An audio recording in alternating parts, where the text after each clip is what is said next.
and that might as well jump into our next segment, which is talk to coach, because we're gonna just keep that segment going. Even though I'm going through my other segments, because during this time it's just basically, you got any players, you got any situations you want to air out, you got any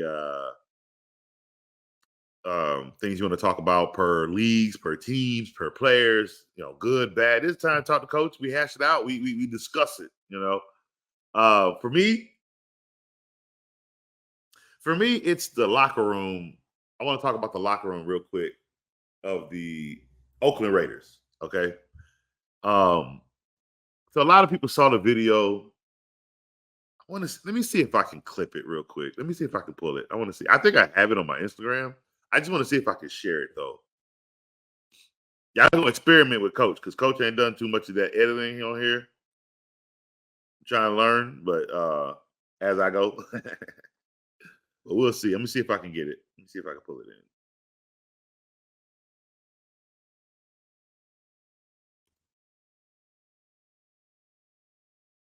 No, I think I have to have it saved.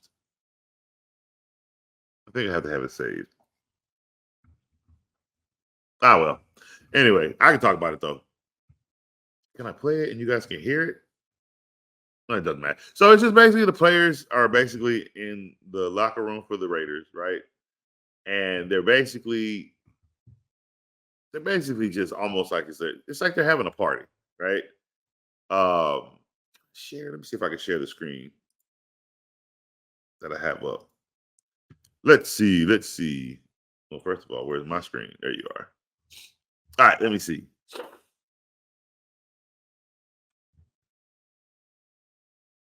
No, Coach ain't ready for all that. Anyway, so basically the video is the Raiders are in the locker room after the win, and they're basically celebrating. Okay, they're basically in there showing out, right? And some people don't care for the video, like I don't know if they feel like it's bad taste. For me, I like it. So here's what we know about the Raiders thus far. Josh McDaniels came in there and tried to turn the boys into the Patriots. They're not the Patriots. Josh McDaniels got pulled into a meeting by players and staff, and he pretty much got berated by his.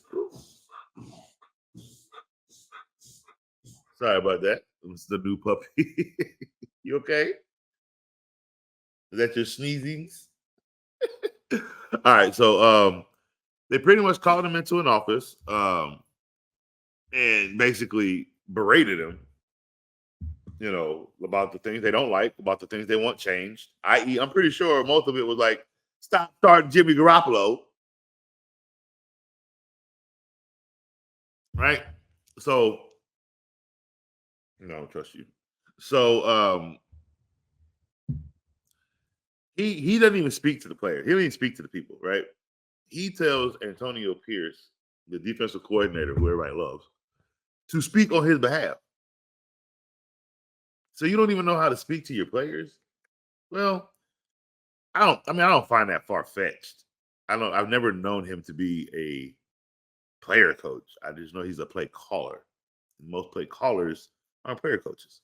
They only see X's and O's. Just go ask John Gruden. Just go ask Sean McVay. But anyway, you don't speak to the players. You have your defensive coordinator do it. And what does he bring up? Well, do you not remember the same guy that whipped your ass in the Super Bowl? One thing people forget, players who turn into coaches are some of the best. They really are. Look at DeMeco Ryans. Look at Antonio Pierce in one game. Look at Mike Vrabel. Mike Vrabel, who's a player who played on the other side of the ball with Josh McDaniels, has a better head coaching career than Josh McDaniels, who's been an assistant coordinator with one team his entire career and has winning records, but not as a head coach. Just saying. So he makes a statement and brings up of course, what other example does he have except for the Patriots winning or the Giants having and starting off a bad record, right? ending the season 9-7, right? No, ending the season 9-7, making it to the playoffs on the road the entire time in the playoffs to go to the Super Bowl and beat the undefeated Patriots. And then now that's the inspiration he can only dream to think of to inspire players who are literally after you.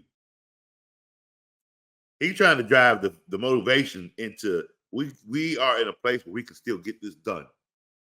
And yeah, I get the example wasn't your best moment. But then you turn around and say, don't you dare talk about the Patriots like that again? Like, what? Then you get fired after another horrible loss. Just to come in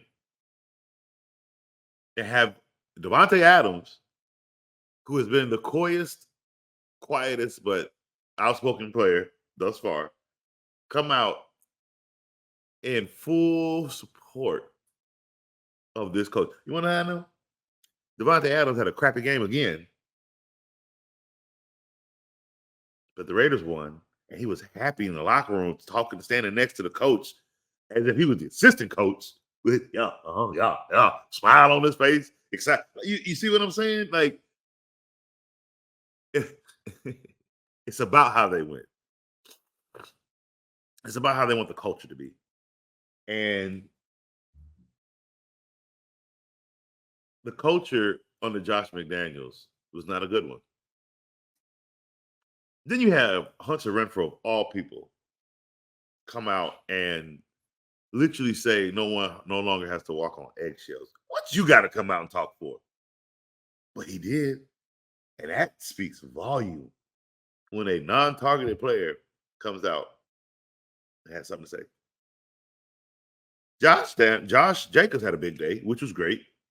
The defense had an amazing day, which was outstanding. The Raiders are now under a new regime, and they're going to continue that regime.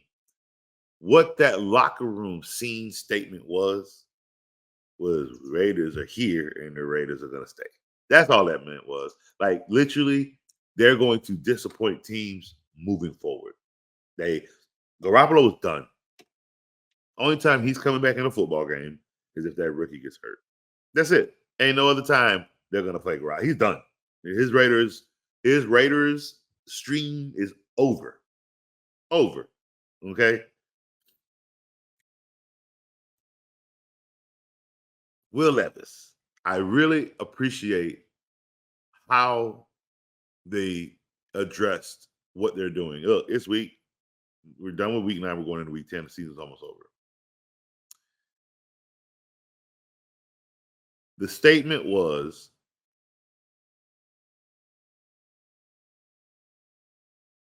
Tannehill will serve. I want to make sure I say it right way. Tannehill will serve as the backup for Levis for the remainder of the season. Bro, you lost the job. You lost the job to the rookie because DeAndre Hopkins don't want you in the game. DeAndre Hopkins wants Will Levis. When DeAndre Hopkins likes his quarterback, that's the quarterback that comes in the game. I'm just so sorry about that, bro. Tannehill, yeah, one job. Throw the ball to DeAndre Hopkins. You couldn't do it. Man, it makes me question your 4,000 yards, yet you couldn't get it to A.J. Brown. That I got to question that, see? But, because, I mean, he ain't got a problem getting the ball in Philly.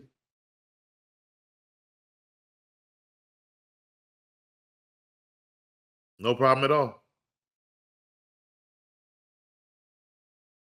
So, but anyway, Will Levis will continue to play the quarterback position. And what I like about it is he learned, he's starting, he'll have his days, he'll have a bad game or so, but he'll learn. And I think we understand that he will be the starter next season. He's impressed the staff, he's impressed DeAndre Hopkins. That's what they want. You know what I mean? So yeah, again, look, he's serving as the backup. Tannehill's time is done. What up, River Wayne? What up? How you doing? How you doing? Hey, this is right now we're doing Talk to Coach. So if you have any grievances of players, if you have any player you want to talk about, exciting, if you got anybody on IR, you're excited that's coming back, this is the time where we're just talking. I just got through talking about the Raiders clip of the players in the locker room, smoking cigars, having a good time. And my point was the Raiders are just telling the entire world the Raiders are back and the Raiders are here. They're happy. They love the new regime. Um, I am on the biggest hopes that Antonio Pierce. You got to understand, I'm a Patriots. I'm a Patriots guy. Okay, Tom Brady is my guy. You understand what I'm trying to tell you? And this is the defense that took me out twice. Now he wasn't a part of the second one, but he was a part of the undefeated one. I pray to the utmost of football gods. Antonio Pierce wins out this season, and it's a head coach, and is named the full-time head coach next season.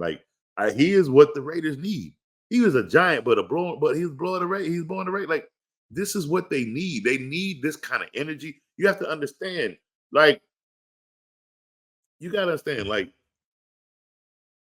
They won the game, and I told you guys last week. This is exactly what was going to happen. But I thought Devontae would have more of that, but it was all Josh Jacobs, which is fine. Y'all see Devontae Adams with Pierce talking at the end of the game?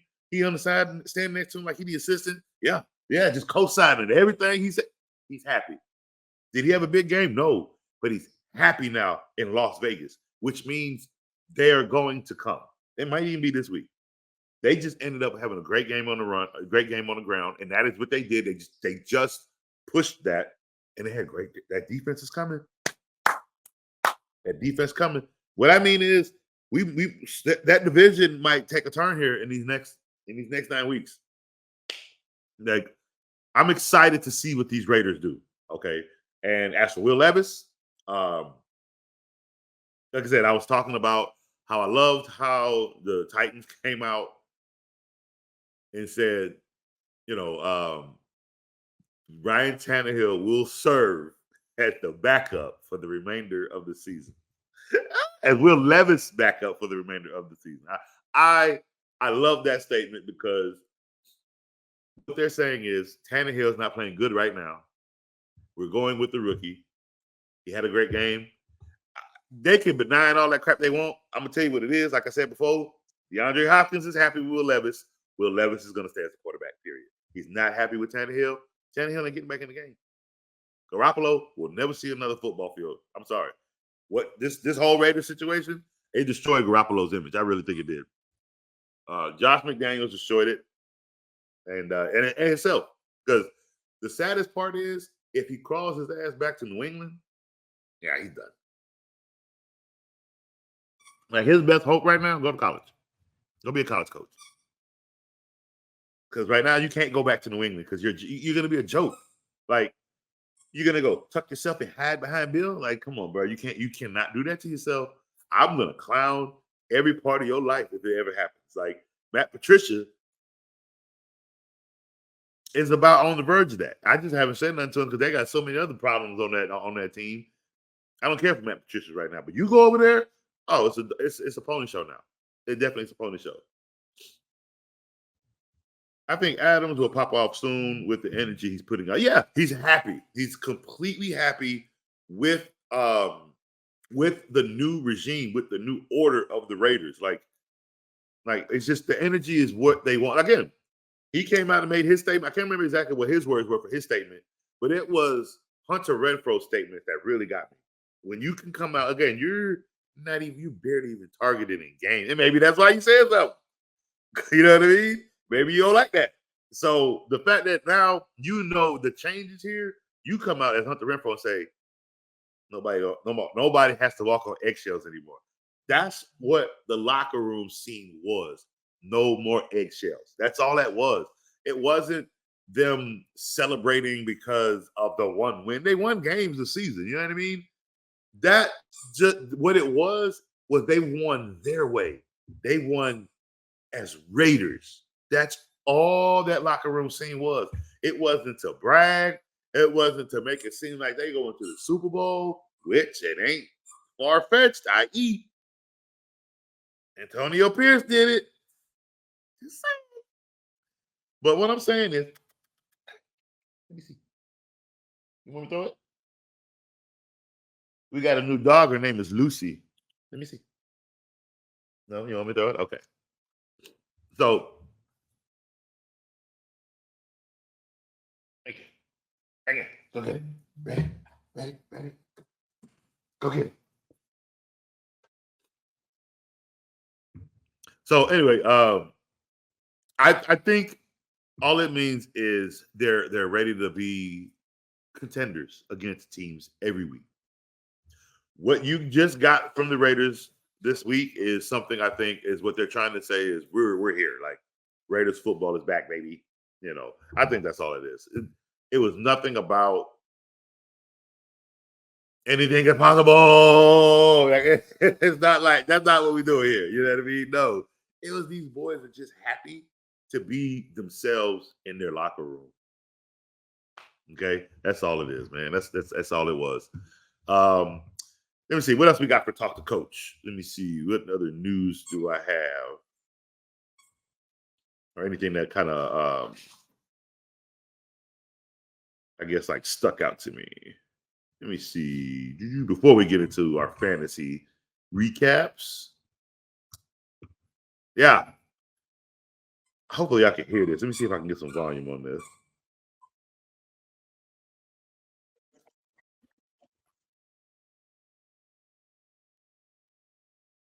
Ah, it won't let me do it.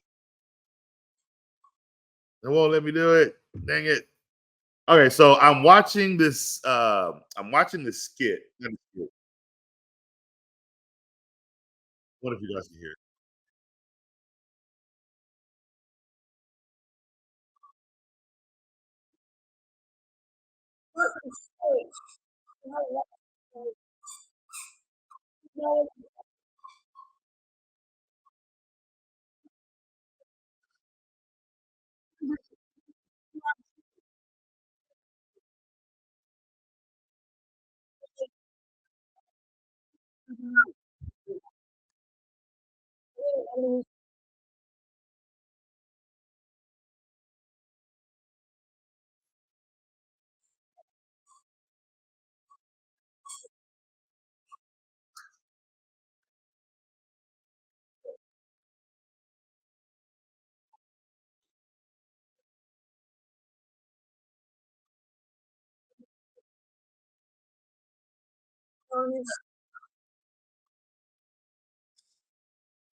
So I hope you guys heard that. If you didn't hear that, I'll talk it back. Basically, Matthew Berry. I love Matthew Berry so much. God, I love this guy.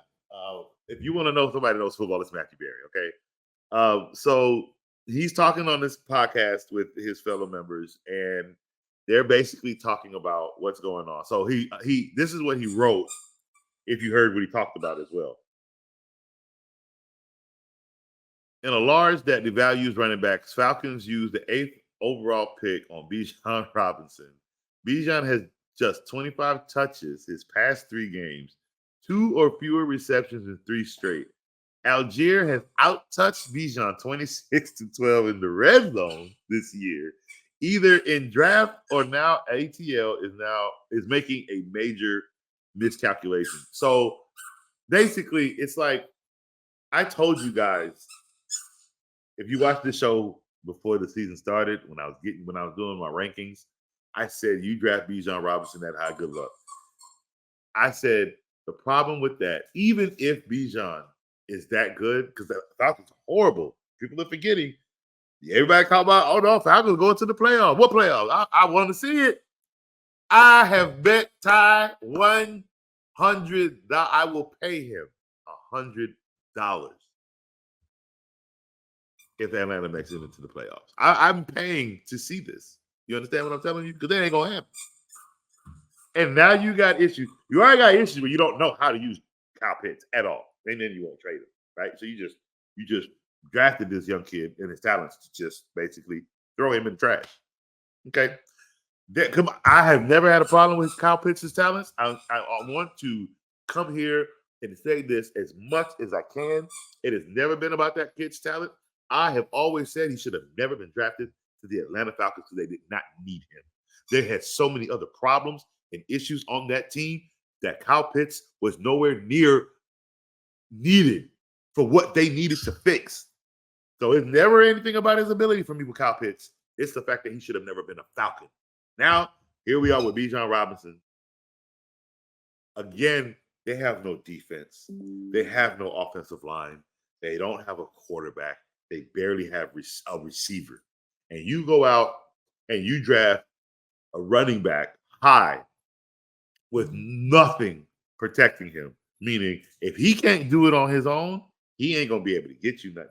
If they win 6 games, it's only because of Bijan Robinson and he got you 1,200 yards off the season. Where we at now? It ain't looking too hot, is it? Because that's a lot to put on one player when you have nothing else. You know what I'm putting? 11 people in the box. I dare that kid to keep running. You thought because the first 4 weeks of the season he looked great that was supposed to mean something? The first 4 weeks of the season where defenses are basically still in preseason mode, you thought that was supposed to mean something? I told y'all he was going to go off in the first 4 weeks. I literally said that. I said it's not going to sustain in the season, period. Here we are. Bijan Robinson is getting out-touched by Algier in the red zone. Come on, bro. Like, I've had a lot of respect for Arthur Smith in that organization, but as of late, they have not made very good draft decisions. I agree with Matthew Berry. Like, their drafting decisions have not been good at all. And here we are. Here are the Falcons. They lost to a guy, like he said, he hasn't been there. He's only been there for 3 days. Not but 3 days he's been with the Minnesota Vikings, and he beats you.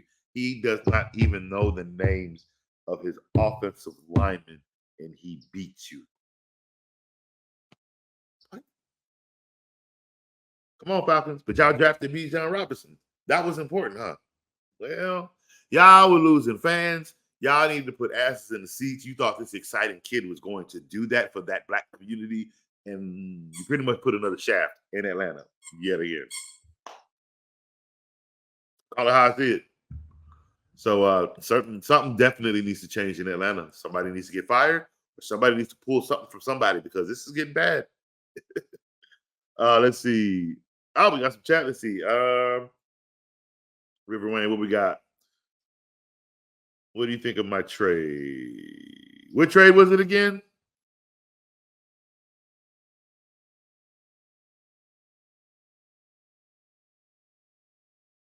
Oh, here it is. Here it is. I just traded Diggs for Chase and Kayla. Yeah, good job. You got 2 for 1. Anytime you can get a 2 for 1 and get rid of Buddy before it get cold outside. Oh, y'all don't think I was going to say that?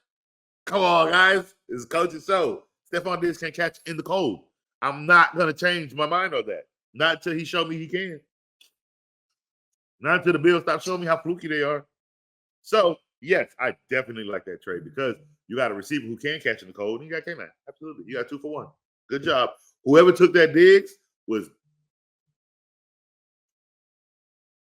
good trade.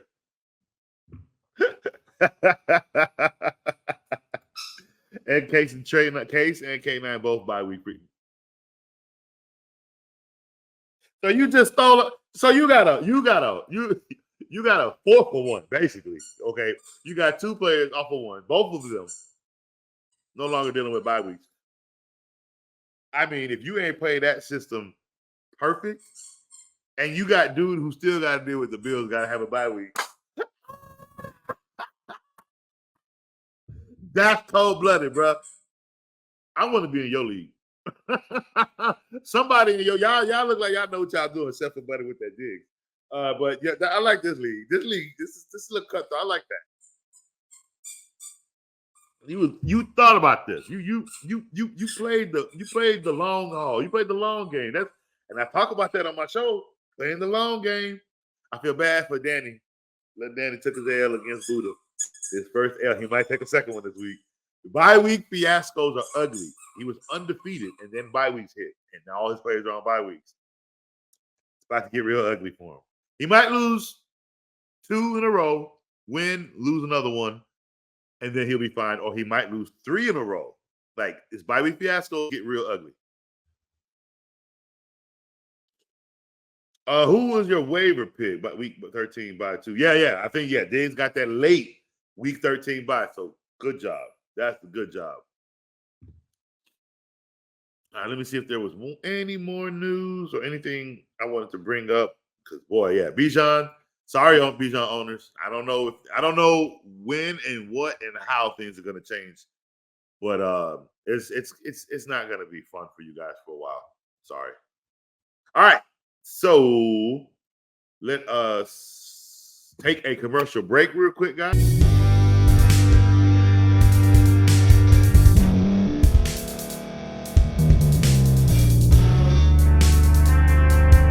Thank you for staying to the end. If you're watching this on YouTube, please like this video, subscribe, and also hit that notification button so you can be notified next time we put out a video. If you're listening on any podcast platform, subscribe and hit that notification button, y'all, so you can be notified we put out another podcast audio. And last but not least, hit that share button. No matter what you're listening to or watching it, hit that share button and send it to somebody that you know that would love to watch this episode you just listened to. So once again, thank you for staying to the end, and we'll see y'all in the next episode.